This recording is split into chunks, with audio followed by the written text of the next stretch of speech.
Hi, my name is Kent Taylor. I'm a communications major. I'm from Tampa, Florida, and I play football. Today, I want to talk about this concept of leadership communication, um, and I want to discuss the question of what makes a good leader. And obviously, something leadership is something that's very important. Um, whether it's in the business world or whether it's on a sports team or anything like that, great leadership, is very important. And if you look at any successful team, business, organization, the common denominator is they all had great leadership. Um, so when talking about this question of what makes a good leader, in my opinion, there's four to five different components that I believe great leaders have, and that makes up, um, you know, a great leader, and things of that nature. So the first component I would like to discuss uh, is this component of body language.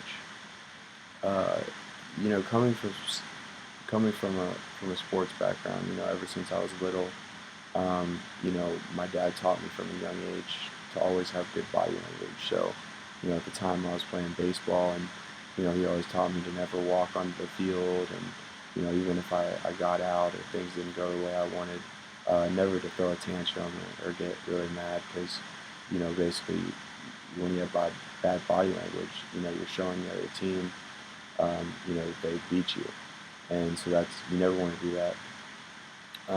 Another great example that I saw talking about body language was from the University of Connecticut's women's head basketball coach. And basically, in a press conference, he talked about the importance of body language on his team. And basically, he said something along the lines of, um, if you don't have good body language for me, you're never going to play.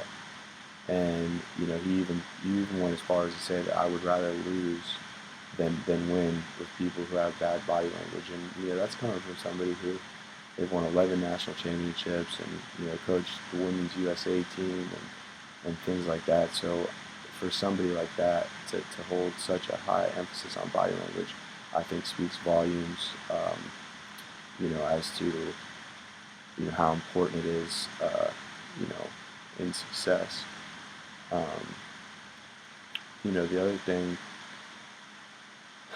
that another example I wanted to talk about as far as body language is with the Nixon and JFK uh, debate.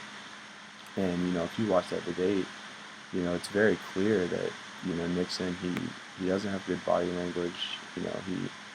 He's got bags under his eyes. His face isn't shaved. And he just doesn't look sharp. And but then you look at JFK, and he's shaved up. He's sharp. He looks attentive. He looks engaged. And when people see that kind of body language, naturally, they're gonna want to. They're attracted to that. And body language is important and helpful because it allows us to send the right message to our audience, and allows us, to read what our audience is saying back to us. Because communication is a two-way street. And according to Denning, leaders need to master the art of using good body language if they are going to be effective communicators in the world. And I agree with that. Without the calm assertiveness of body language, you know, the verbal language of leadership doesn't have any effect. So, if you don't have good body language from the start, people aren't even going to listen to the words coming out of your mouth because they already see that you're not into it. And when they see that you're not into it, they're not into it.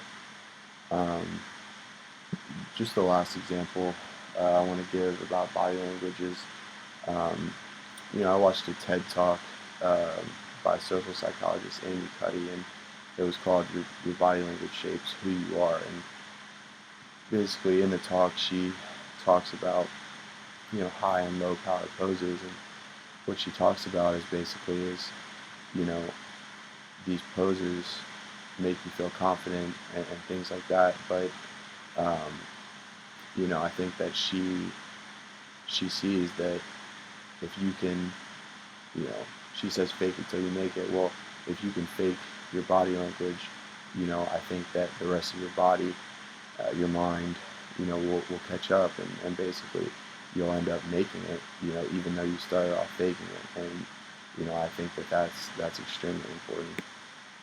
Um, the other, another component that I think is extremely uh, huge for good leaders is that of narrative intelligence. And really, narrative intelligence and emotional intelligence are kind of tied together. Um, but narrative intelligence, it's not good enough to just be able to express your feelings to others honestly. Uh, you have to be able to read others and react to their emotional state.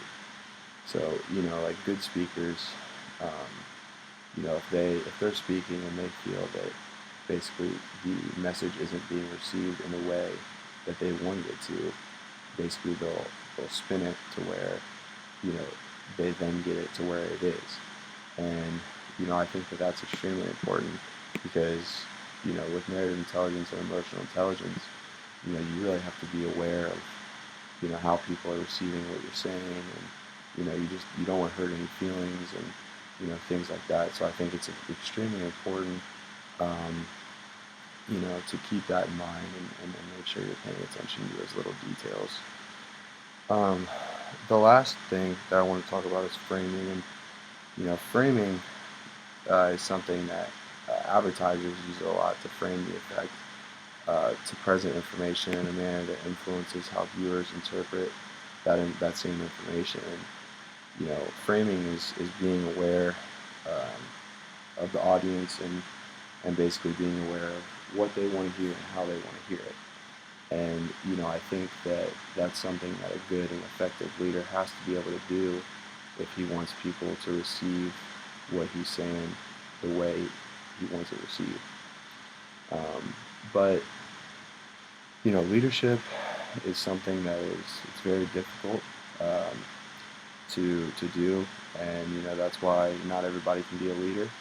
But these are just some things that when it comes to leadership communication, that I think all great leaders must have. And I think if as a leader, if you can get these things in check, and really be sharp on them, I think that you can really be an effective leader in the world.